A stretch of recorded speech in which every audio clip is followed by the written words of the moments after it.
வாசு சமையல். இன்றைக்கி நம்ம பார்க்க போகிற ரெசிபி என்னென்னா அல்வா. அல்வா வந்து நம்ம ரைஸில் செஞ்சதுங்க. ரைஸில் செஞ்சதுன்னு சொன்னால் நீங்கள் நம்பவே மாட்டீங்க. இன்றைக்கி ரைஸில் எப்படி செய்யறதுன்னு நம்ம போய் பார்ப்போம் வாங்க. எப்படி வந்திருக்கு பார்த்தீங்களா? எல்லாம் கடையில் செய்கிற மாதிரி வந்திருக்குங்க. இது நம்ம எப்படி செய்கிறதுன்னு பார்ப்போம் வாங்க, போகலாம் சேனலுக்குள்ளே. இதுக்கு தேவையான இன்க்ரீடியன்ட்ஸ் ரைஸ் வந்து அமுக்கி ஒரு பவுல் எடுத்துக்கோங்க. சுகர் வந்து நீங்கள் ரைஸ் எவ்வளோ எடுத்துருக்கீங்களோ அதே பவுல் அளவுக்கு ஒரு கப் எடுத்துக்கோங்க.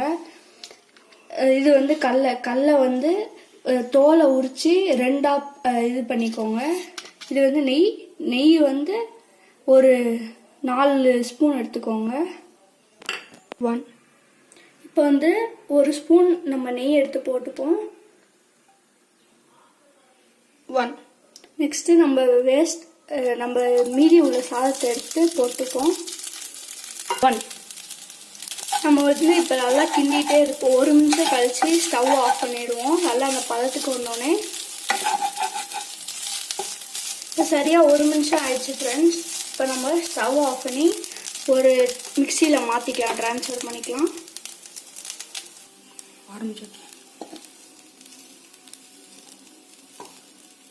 இப்போ வந்து நம்ம இந்த மிக்சியில் கொட்டி ஒரு 1/4 டம்ளர் தண்ணி ஊற்றிப்போம்.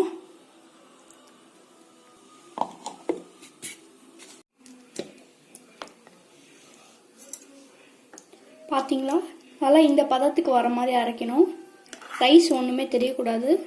சின்ன குழந்தைங்களுக்கு எப்படி அரைக்கிறீங்களோ சாப்பிட அந்த மாதிரி அரைக்கணும். இப்போ நெய் அதே கடாயில் 1 ஸ்பூன் ஊற்றிப்போம். கடலை போட்டு வறுத்துப்போம் நல்லா.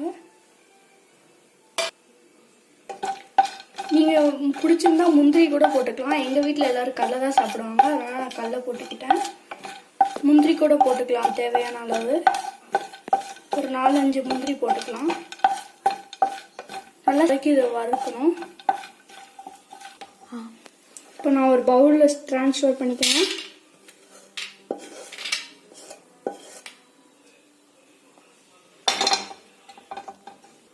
இப்போ அதே கடாயில் மறுபடியும் 1 ஸ்பூன் நெய் எடுத்துப்போம். நெய் நல்லா சூடானோடனே நம்ம அரைச்சி வச்ச ரைஸ் எடுத்து இதில் கொட்டிப்போம்.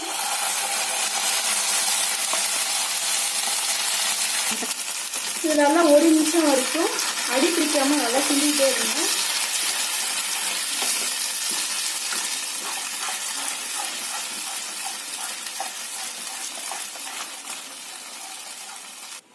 இப்போ நல்லா 1 நிமிஷம் ஆயிடுச்சு. இப்போ நம்ம சுகரை ஆட் பண்ணிக்கலாம்.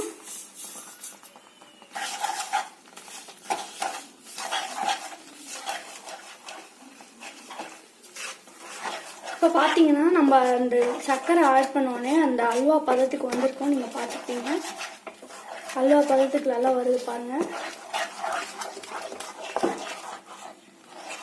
இப்போ வந்து நம்ம 1/2 ஸ்பூன் உப்பு போட்டுப்போம். ஏலக்காய் தூள் இருந்தால் நீங்கள் 1 ஸ்பூன் போட்டுக்கலாம். இந்த லாக்டவுன் பீரியடில் எனக்கு இல்லை, கடையில் அவைலபிள் இல்லை. இப்போ வந்து நம்ம ரெட் கலர் மிக்ஸ் போட்டுப்போம். அப்போ தான் அல்வா கலருக்கு வரும்.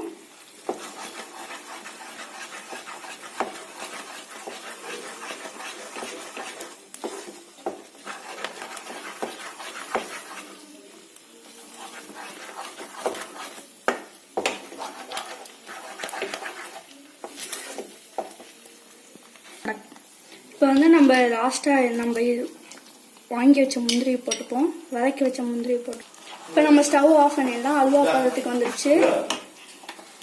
இப்போ நம்ம ஒரு பவுலில் ட்ரான்ஸ்ஃபர் பண்ணிப்போம்.